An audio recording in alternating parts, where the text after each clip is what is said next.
A living letter to Pow. Pow. This one's harder. I think you know that. Yours has been sitting somewhere between my memory and our reality, because I haven't quite figured out how to say thank you without it sounding sarcastic. So, here's to trying. One thing we definitely have in common, due to something buried deep into our genetics that I would personally like to thank you for, we think out loud, which means everyone around us gets a front row seat to the entire process. Sometimes those people probably feel like throwing tomatoes at us.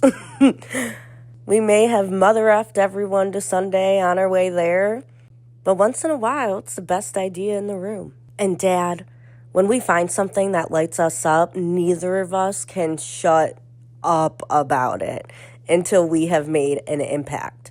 You taught me that. You taught me hard work. You taught me that if you're good, good will find you. Kind of like every time we would pull into a packed parking lot and you'd say, "Don't worry, there'll be a spot." And somehow there always was. Pow was manifesting before the internet gave it a name. Really, it was just rooted from you making sure your daughters didn't have to walk through the rain. Looking back with you as my dad, it's kind of been the thing your whole life. You haven't just made life easier, you always made it more fun. Because seeing everyone else have fun was your version of it. When I think about growing up, I think about fighting Laura for the best spot, laying on your stomach while we watch TV. I think about ice cream.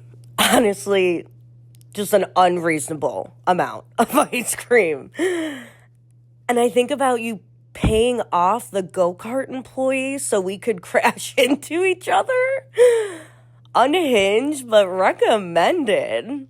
How glow-in-the-dark golf balls wasn't enough. You needed a glowing flag and a back nine. Went to the store for diapers and come home with 2 4-wheelers for your grandchildren. Having to choose between the brownie and the cookie or the caramel ice cream, not at Pow's house. Pow knows no limits. I think about how you buying one of the first laptops I'd ever seen because you spent hours every single week driving me across Northeast Ohio so I could play soccer. Not because it was convenient, but because you believed I could and you wanted to give me a chance. You bought the boat, not because you wanted a boat, because you wanted everyone together. Well, maybe you wanted the boat a little bit. You'd wake up before everyone else, uncover it, fill it with gas, make sure everything was ready, buy a banana boat, just so everyone else could have a great day. Because that's how you had a great day. And then you'd spend 6 hours straight driving every kid who wanted another turn on the tube. Usually terrifying at least 3 of my friends. You built the pool, you've hosted the parties. You made sure everyone had a hamburger. You never really built things for yourself. You built places where people wanted to be. Pow knows no limits. You're also the guy that everyone calls when we need something. You need dinner picked up. You want to go to 2 places? Dad doesn't mind. Forgot the Coke? Dad will stop at the store.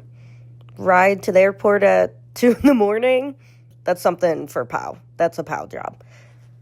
Need Chloe picked up every Monday from school and driven to dance class because I'm at work. And then proceed to be late every time and you have to go through dance class with your granddaughter? Pow. Need someone's lawn mowed because their mower broke? Pow. Or Uncle Buddy, as they would call him. The crazy part is, I don't even think you see those as inconveniences. You see another chance to help, to make someone else's life easier. And the older I get, the more I realize those little things were never little. And they actually weren't things. They were rehearsals. Because life eventually asks all of us to show up when the job isn't fun anymore. And Dad, you always have. Shown up through losing friends, your brother, your dad, watching Mom retire only to spend it fighting cancer. Drove her to treatments, made sure she had her crackers and her blanket. Sat beside her. You showed up when Colt got sick, when I landed in the hospital,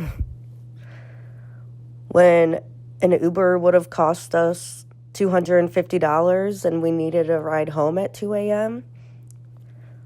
When I was in high school and I absolutely should not have been where I was and I called and you came, just an I'm on the way. That's what you taught us. Not with your words, with your life. Pal knows no limits. This last year, Dad, has been cruel. Life has asked more of you than it probably should have. And I think you've earned something. I'd love to watch you enjoy the life you spent decades building, laugh a little longer, sit on your porch that you stained the wrong color, watch the thunderstorms like we used to in the garage, play with your grandkids without worrying about if the grass needs cut. Call your friends before the next funeral is the reason you guys get together. Tell Mom you're really fucking thankful she's still here. Live. Because from where I am standing, Dad, you've spent a lifetime building and surviving. I want to watch you live. I want your grandchildren to see you live. I know we don't always say these things out loud. Wonder where I get that from. I am not waiting until people are gone to tell them what they mean to me. So here's my shot at my second living letter. Dad, I think I finally figured it out. I spent the last few months trying to build something that helps make other people's lives a little easier. I thought it was this big realization. Just solve a problem. Turns out, I've been watching someone do that my entire life. You never needed a microphone or followers.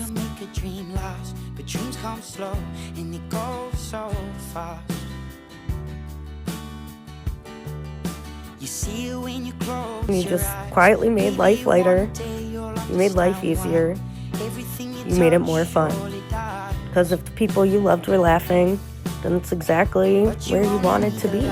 Somewhere along the way, I learned that's what love looks like. It's the reason I married the man I did, because you taught me that the most important thing someone can have is a good heart. And pal, you have a good heart. I hope one day you realize the people who love you never need you to be perfect. We just wanted you to be happy. So stay, rest, laugh, watch the storms, take Mom out to dinner, spoil your grandkids as if we don't do that already. Call your friends, let somebody else pick up the food. You spent your whole life making ours lighter, and hopefully it's our turn. Because when it comes to generosity, when it comes to showing up, when it comes to believing in people, when it comes to love, Pal knows no limits. Cheers, Pal.